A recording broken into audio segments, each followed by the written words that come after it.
Les retraités ainsi que les rentiers demandent à l'INPS une augmentation de leurs pensions et des rentes d'accident de travail et de maladies professionnelles.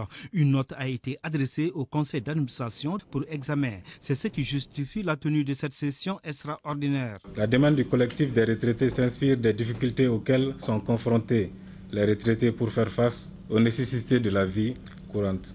Au regard de la situation du déficit que connaît la branche retraite, doit-on autoriser une augmentation des pensions? L'augmentation qui est sollicitée par le collectif des bénéficiaires des régimes de l'INPS est-elle compatible avec la situation actuelle?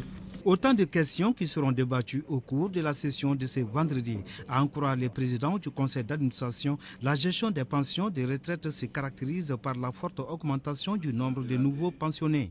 D'une situation financière très favorable, le régime de retraite de l'INPS s'est vite dégradé pour aboutir à une situation de déficit chronique.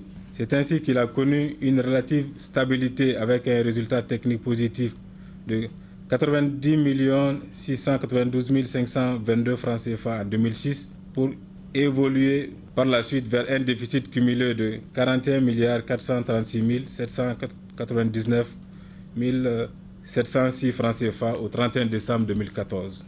Les administrateurs sont appelés à examiner avec expertise la note qui leur est soumise pour le bien-être de l'Institut. À l'issue des travaux, le Conseil a décidé d'augmenter les pensions et les rentes d'accident de travail de 5% à partir du 1er avril 2015.